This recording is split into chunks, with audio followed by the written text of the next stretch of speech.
Alright guys, so this is chapter 6, section 2, developmental processes.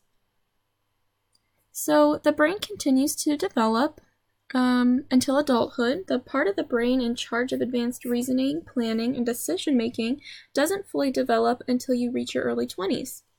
The brain also has plasticity. This means that the brain has the ability to reorganize itself and adapt as you develop. And then there are two kinds of brain cells vital in development. These are neurons and astrocytes, but today we're just going to focus on neurons, which are specialized nerve cells that transmit information to your brain, making them important for development. Let's look at one. So here is a neuron, and all these working parts help to transmit the information. But today we're just going to focus on synaptogenesis and synaptic pruning in the myelination. So synaptogenesis is the creation of synapses between neurons. This occurs throughout a person's life, but is most prevalent in occurring during early brain development. Synaptic pruning, a natural process that helps the brain eliminate extra synapses that your brain doesn't use very much.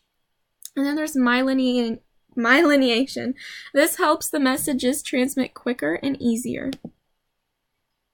And I will be doing this throughout the slides just to make sure you're understanding stuff. So this is question time, and you can feel free to reference your notes and talk to somebody next to you if you wish. Alright, so the first question, why do you think synaptogenesis happens in the most early years of the child's life and brain development? So the answer is that children at a very young age start to experience things for the first time, start making connections as they grow, and use these things, often creating more synaptogenesis. So why do you think it is important to have synaptic pruning? Our brain can't possibly save and remember everything we experience, so it is important to clean it out and get rid of stuff you don't really need anymore. Alright, so now we're on to children's natural tendencies. So children have natural tendencies to organize experience in their brains. This relates to schemas, or a process in which a pattern of thought or behavior organizes itself into categories based on prior knowledge. For example, in a family, a child might interact with the family dog. The dog has 4 legs, fur, and a tail. The child later on sees a cat in the neighborhood, and the child yells, "Look, a dog!" This is because the child saw it has 4 legs, fur, and a tail, and knows from prior knowledge that this fits the description of a dog, even though it is a cat. But they never experienced seeing a cat before, so therefore they assumed it was a dog. And this is just a little visual to help us. So I like to think of schemas like a chart, like an ever-growing chart. So here we have the dog, 4 legs, fur, and a tail. So that's a schema that the child made. And after some discussion, and the child learned that there is a cat too, and they also have these qualities, this is the new schema that the child created. So children are naturally inclined. Children are naturally curious and will seek out information. This explains why toddlers want to touch everything and put things in their mouth, and why young children ask a lot of questions. So children often build information based on things they already know. This is known as assimilation. Sometimes new events might not build off existing knowledge or schemes, and this is known as accommodation. One of the two things will occur when this happens. The child will modify their existing schema to account for something new, or they just form a new one. Alright, another question time. What is an easy visual way to think of schemas? Like I showed you, it's like a continuous growing chart. And what is an example besides a cat and a dog that a child might make a new schema based on prior information? So this can have multiple answers, obviously, but another example for this is like a child's first fruit was an orange, and they see a lemon and call it an orange. After a couple times of telling them it's a lemon, they now have a new schema for a lemon. Alright, observations and development. Observations of a physical environment and frequent interactions with it promote development. These active experiences in the physical world are crucial for development as children create new schemes and learn more about their surroundings. Being able to manipulate objects with your hands is some of the first physical development children do to promote fine motor skills and sensory learning. You can provide things like this for children in many ways, depending on the age, obviously. If they're a little older, you can do more sophisticated stuff like science experiments and stuff like that. But for toddlers, it's even as simple as like splashing in water, touching sand, and stuff like that. So language and cognitive. Cognitive language go hand in hand, and this is very important. Reading is a great way to enhance both of these skills. So reading to your child every night really helps this development. And strong and frequent interaction for this development provides ways through which we can mentally represent external occurrences that may come from our internal schemas. And again, this is just really important in learning to communicate with others. So as children develop these new skills, they will do what is called self-talk, or talk and converse with themselves. This is a great indication that they are developing these skills and may be ready for more reading and conversation. Self-talk also helps children monitor their own behavior when it comes to new challenges. Over time, self-talk turns into inner speech or self-conversing in your head and thoughts. So interactions with others. Language and cognitive skills help children to be able to talk with each other and exchange ideas. This also leads to some of the first development of perspective.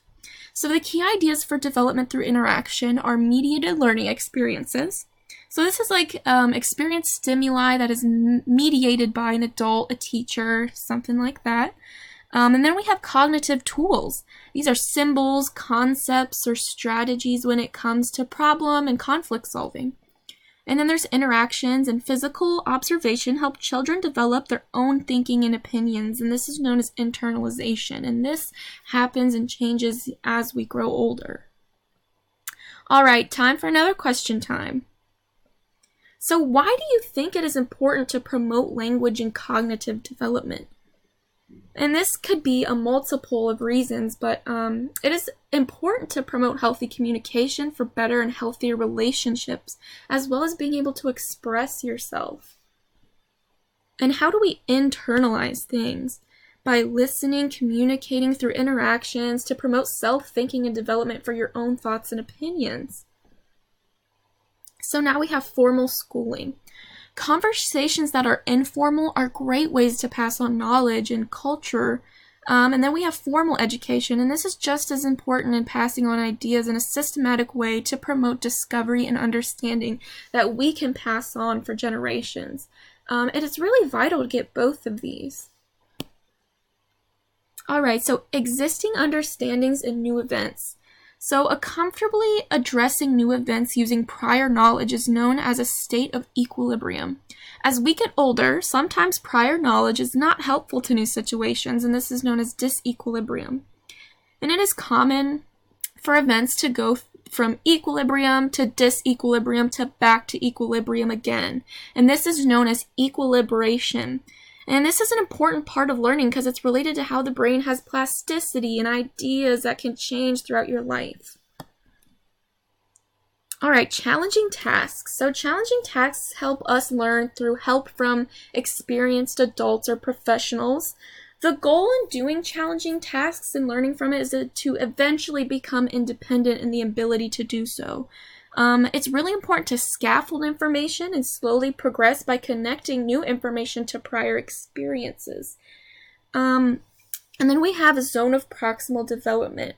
This is really important. This is the difference between what a child can do with and without help. This ZPD was developed by a psychologist and social constructivist named Lev Vygotsky, and he's a really important person for the education field. All right, so I know this is a little blurry, but what I really wanted and what I really liked about this was the ladder idea, because I felt it really incorporated scaffolding and ZPD all in one. So when a child's at the bottom and doing a task, it's too hard for them. And these prongs on the ladder are scaffolding from new experiences, from prior experiences, and with an adult interacting with them, they'll be able to build it up into a point where they become independent in doing these things.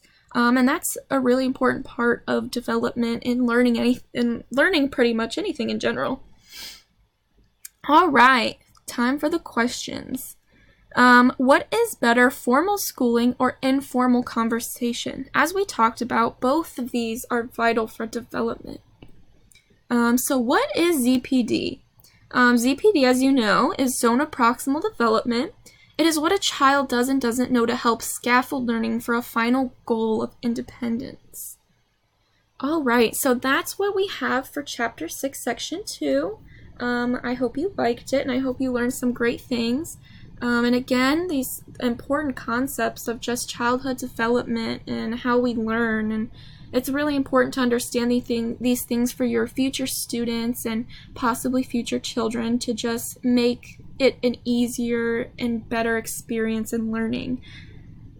And thanks for watching.